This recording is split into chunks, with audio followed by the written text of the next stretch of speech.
might read that, Several maps have in been the off attached hours. to a bulletin board hidden inside the alcove. They're held up by small pins. The board has come loose from one corner. The maps look old and faded. Your eye catches a map of Insulinda, a map of Revachol, and a map of Martinez. Well, let's take a look at the map of Insulinda first. This large map displays archipelagos. You see a constellation of small dots on the light blue emptiness of the Insulindic Ocean. The largest in the northeast is La Caillou. You are here. Another far away in the southwest, Seminese Islands, Ile de Fantôme. What else? Ozon, Laurentide, Fas Alamir, Archipelagos, North Arcade Islands, all just specks of dust on the vastness of the Insulindic. On the edges of the map, the color fades into a blur of dotted lines, black and white.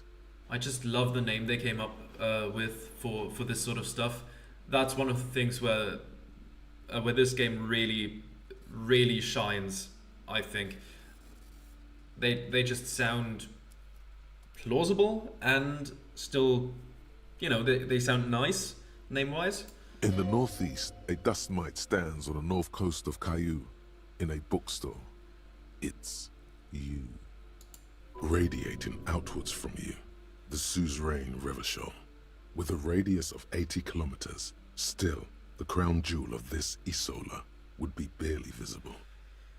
Squint first. Can you see cities on the islands? You can, on Caillou, Revachol, a single black star. On Ozon, Fondelier, and Vilmandu. On archipelagos, Croyan Moran, Villiers. On Seminine, Olduvai, and on Laurentide, Deora of the Seven Seas. Lost little pearls of light, tiny fires in the dark. Let's look at the edges. The ocean breaks apart into a tangle of cosines and azimuths, all pointing into pale nothingness. Windy is the north azimuth. Grad is the northeast azimuth. Samara is the east azimuth. Seol is the west azimuth. Isolas, they're called. Connections to other worlds. Words past the Insulindian, unknown to you. You only know you've never been there. You have little idea what they are. Distant stars, gods, but looking at them makes you feel almost non-existent. Whatever they are, the Isolas are immeasurably large compared to you, and very, very far away. So, the passive skill checks don't actually roll as far as I understand it. We got a 7 because our encyclopedia is a 1. So it adds 6 to your stats and that's the roll you get. So it's not actually a chance-based thing. And this one, so you need to succeed this one, you need an 11 in encyclopedia. That's incredibly rare to have a stat that high. I don't know if I ever had one in my first playthrough. Some of my stats were pretty damn high, but I don't think any of them ever reached 11. Certainly not this early. Though, to be fair, I didn't discover the maps until very late in the game, which was kind of embarrassing. But hey, I still don't think I got this one. Perhaps they are gods. Gods of distance and outer dust. Let's look at the map of Revachol. The north coast of a verdant island is shattered by the delta of a river. It is the River Esperance. Countless bridges put the shards back together, connecting city blocks to river islands. La Delta says a great artificial heart in the center, teeming with life forms and construction. To the east, rolling hillsides, Le Jardin, Stella Marie, the suburbs of Saint-Baptiste, swallowed up into the megacity. They sound rich to you. This is Revachol East. And west of the river? Hudon. It's somewhere to live. Not bad. Then there's Jamrock. It's bad. People shouldn't live there, but they do. Then Forberg. It's almost as bad, and much larger. Then Coal City. It's the worst. And Martinez? It's so small you can't even see it on the map. No, it is, north of Jamrock, the strip of coast next to the Greater Rivershell Industrial Harbour. It looks downright despondent. It's almost Coal City, to be honest. No, Coal City is worse. A charred limb. Rain falls on its slick black streets. And then there's the burnt-out quarter in the heart of Jamrock. Is it cold in this bookstore? Or is it just you? No, this is somewhere to be. This is all you have. But it's still something. Streets and sodium lights, the sky, the world. You're still alive. I love it when Shivers and Volition chime in like that. Such good stats. Such good stats there. I mean, obviously, Volition I didn't have much of in my first playthrough, so didn't really get to hear much of Volition. But, you know, I've seen other playthroughs of this game, and some of them had stronger Volition stats, and Volition is a really good stat. So I'm kind of happy that my Volition is currently at 4. That's at least better than my 1 Volition that I started with last time. Okay, let's take a look at the map of Martinez. It's not really a map. It's a tourist thing. A picture postcard with buildings on it, drawn from an isometric perspective. A date in the upper right corner says 48. Still, it's detailed. Could be pretty useful for scouting ahead. You see the jagged boxes of an industrial harbour, even the whirling in rags there. Shopkeep, can I buy these maps? I'm sorry, officer. The map of Martinez is the only one available. The other 2 are not for sale anymore. And besides, you could scarcely afford them. What, with my 15.5 real? Of course I could. They're quite valuable, though they might not look it. The map of Martinez is 90 cents, though. You seem to underestimate my resources, but sure, okay. Yes. Are you interested or not? 42 chance. Let's try it. You peek There at we go. stalking, waiting for her to be distracted. When she's not looking, you deftly rip the map off the bulletin board and pocket it. You're now the proud owner of a map of Martinez, which, to be honest, did not even cost that much. Well, it didn't cost anything. Okay, let's take a look at our new items. They are in the Interact tab. There's the map of Martinez, a worn and torn map of the Martinez area dating from the year 48. A title on the top reads Bienvenue à Revachol. It's a bit out of date as it was originally created by a design studio in a failed attempt to spruce up Martinez and turn it into a fancy tourist location. The worn map features the patchwork grid of the streets of Martinez, with directions to appropriately touristy locations. Year 48 resides on the upper right corner. Let's trace a path through the grid. Your finger moves through the various streets, across Rue de Saint-Ghislain and Rue Saint-Sipar, over Saint-Brun and Martinez North. Finally, coming to a halt on the spot where you are currently standing, although the map gives no such indication itself.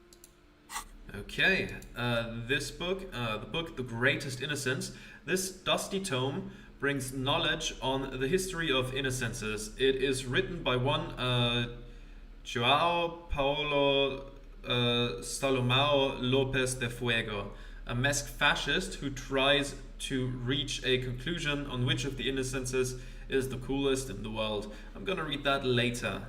And the book From A to Shriek, A Guide to Cockatoos, a book about different cockatoo species and their behavioral problems.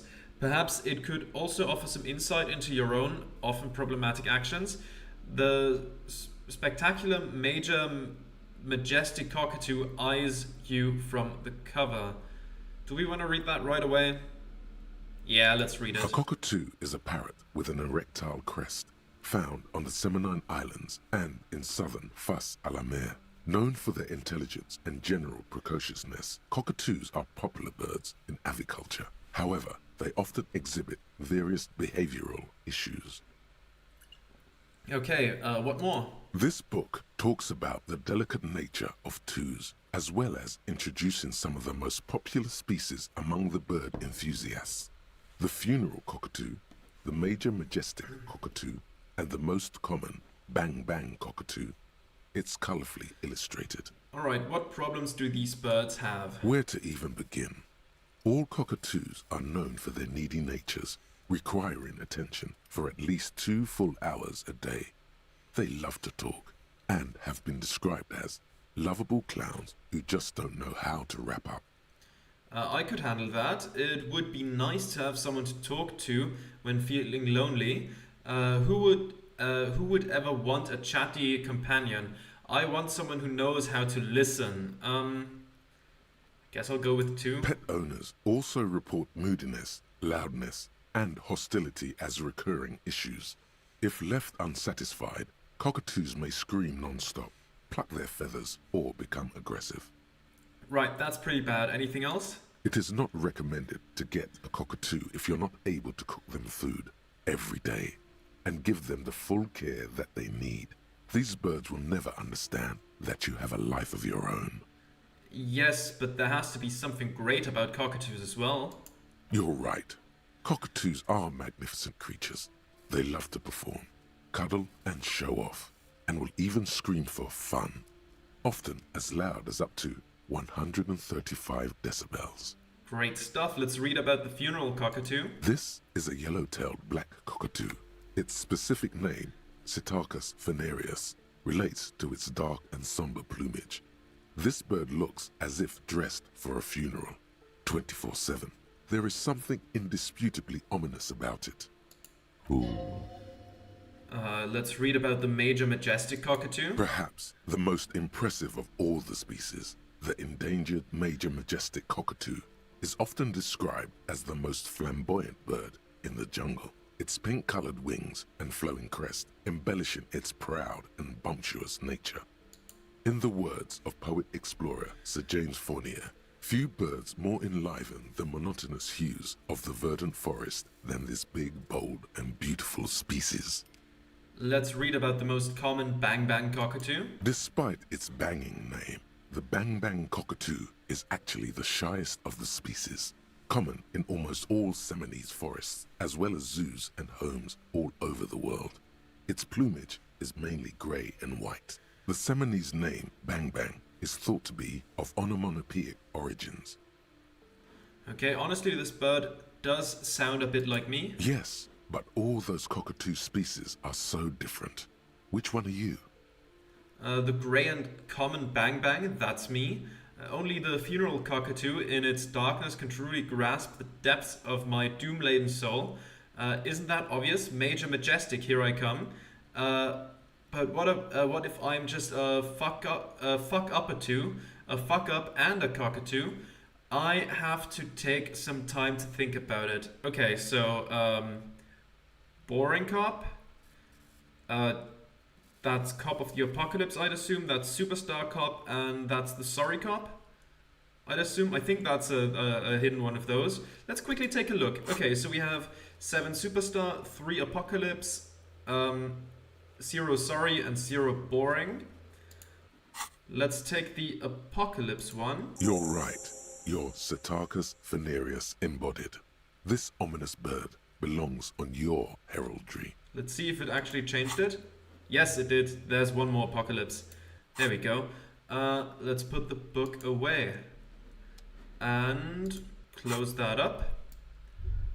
Okay. Anything else in here? No, I think we're good. I think we've seen everything. Do we want to talk with her directly first? Sure. Let's talk with her first and then go for the curtain. Welcome to Crime, Romance, and Biographies of Famous People. My name is Plaisance. The clerk extends a greeting. Be welcome, and please take responsibility for the energy you bring into this space.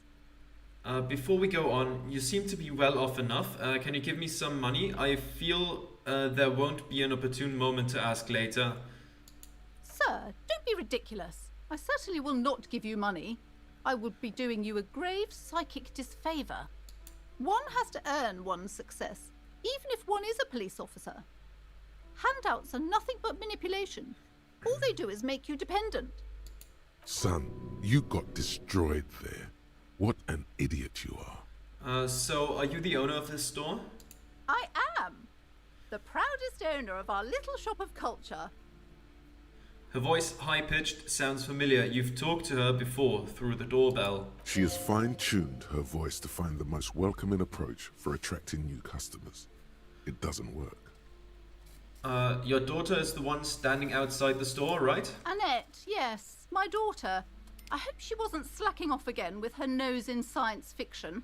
Tell me, was she at her post doing her job like a proper girl? Sorry, Annette.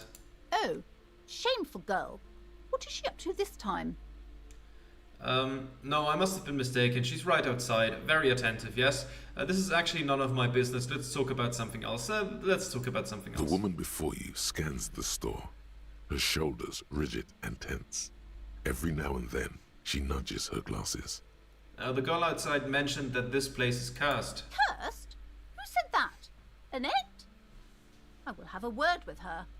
This place is not cursed. It has a robustly magnetic energy. Good for commercial activity. My business is thriving, sir. Doesn't feel like it's thriving. Feels ghostly. What if I want to buy a book? Goodness, you were already doing good, browsing the shelves. Why'd you stop? Don't you feel compelled? Go, go. Get back there. The books await you. She fiddles her pendant, then waves her bony fingers directly at you. So what types of books do you have? Everything is on the shelves. Take a look yourself. The shelves compel you, don't they? She's attempting to mentally direct you towards the shelves. She only wants you to buy the goods. She doesn't care about the books. Do you even know what books you have for sale? Truth be told, not really. My sister brings in most of the goods. I'm sure it's all very literary stuff with well-written prose. But you don't learn about the important things in life from fabricated stories. Wait, shouldn't a storekeeper know about her wares? I provide a valuable service. As long as people buy books, I'm fine. She wiggles her bony fingers at you. Where do you learn about the important things then? The truth is available if you just know where to look. And you have to open and free your mind to understand. She nods at you cryptically. All right, I'll take a look then. She smiles and nods, seemingly relieved. Farewell for now, book peddler. Curtain. You see a set of tattered curtains blocking the way to another room. A strange cage-like trinket dangles from the curtains. Excuse me, officer. The back room is strictly for employees only. What's behind the curtains? Nothing. Now please go back to browsing the books. Don't you feel compelled to look at the books? The books are all you care about. Oddly enough, the more she tries to draw you away from the curtains, the more alluring they become. Let's examine the strange cage-like trinket. You see some kind of charm, an irregular polyhedron assembled from bones, sticks, and straw. Inside, a disturbing fish head with empty eye sockets stares at you. Aside from poking at it suspiciously, there is nothing else to do with the fish head charm at this time. The curtains remain shut before you. Let's pull them open. Just as you're about to pull apart the curtains, the petrified voice of the shop owner cries out once more. Sir, don't touch that. I told you it's off limits for the customers. Her hand has closed around her pendant, her fingers nervously playing with the talisman. Parapsychologically speaking, we're done if you decide to open them. I won't be held responsible for the consequences. It's too dangerous. She looks away, mumbling. Why is everyone always messing with the curtains? Why can't they just buy books like normal people? This is about the curse. That's why you're afraid. No, it's just a storeroom for the employees, I told you. Now please step away from the curtains. She's almost begging you. Ma'am, this is different. I'm a police officer. I need to get in there. Why? It's not like anyone was killed there. She stops abruptly as her hand flies over her mouth, baffled by her own bluntness. I'm sorry, I don't mean to be so impolite. Just please don't go there. I can't allow that. You'll only make things worse and unleash the powers. But I sense this place calling for me. I must investigate beyond the threshold. You do?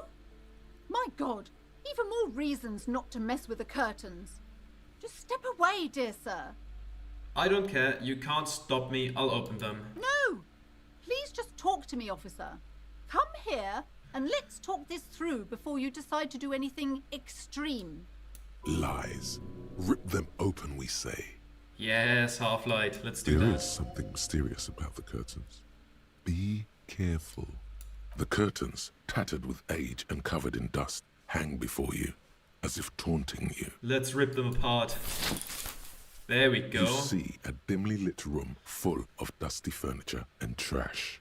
A doorway stands in the back, covered in dozens of scary little cage-like trinkets, your shadow looming over it like an omen. I warned you, you're unleashing forces beyond your understanding. Hell yeah, we are. Let's go in. Oh, right, we should take the speed out of our hand and just, you know, get ready to use the flashlight, I suppose. Ooh, also, I just realized we could push our Half-Light even further. Give us more bad impulses. That sounds fun to me. What do we have here? Ghostly silhouettes of hairdryers. And this one? A vaguely androgynous portrait of a man. Merely looking at that unmanly haircut threatens your masculinity. That seems A heavy typical door of guys with a like missing that. handle stands before you, covered in dozens, if not hundreds, of little oddly shaped trinkets and charms. It appears to be locked. What if you just break it down?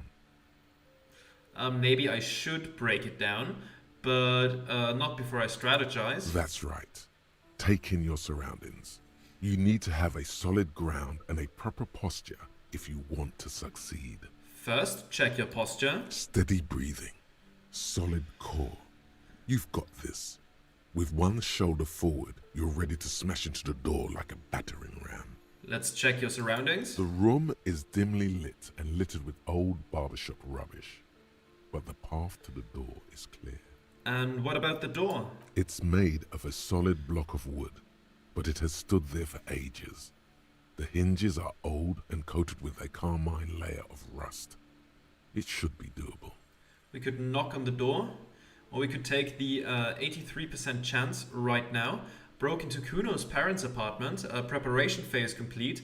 Broken into the communard apartment. Okay, let's just go for it. There we go. Bang. Oof. Hurt though, still hurt. You smash into the wood and see a small crack appear on the doorframe. It's going to take one more try to break through to the other side. But you've done it. You're not thinking of trying again, are you? The lieutenant stares at you as you stand there silent and brooding. Smash into the door again, wordless. Smash into the door and shout, "Welcome to Revachol." Smash into the door and shout, "Fuck the system." Smash into the door and shout, "Freeze, dirtbags." Smash into the door and shout, "Hands up now." Smash into the door and shout, "Fuck, it hurts." It's the awful answer, so let's do that.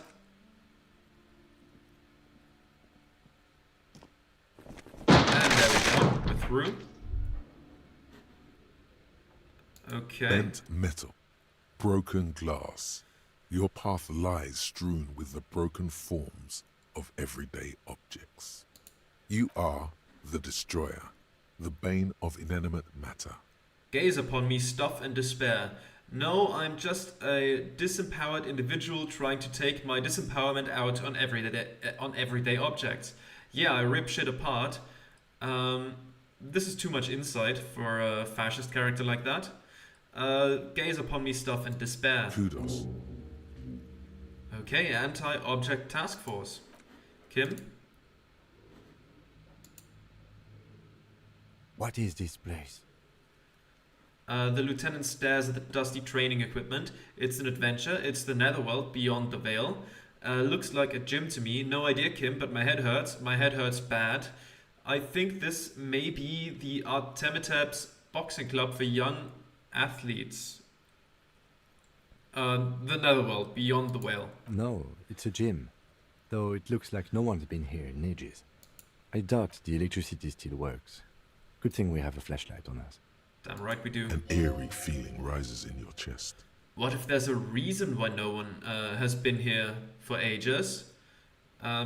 Let's just keep going. I'm sure it's just a regular abandoned house. Nothing mysterious here. Let's go with the first one. Yes, because it's closed. No need to look for supernatural explanations where a banal one will do. Now let's move on, shall we? Okay then.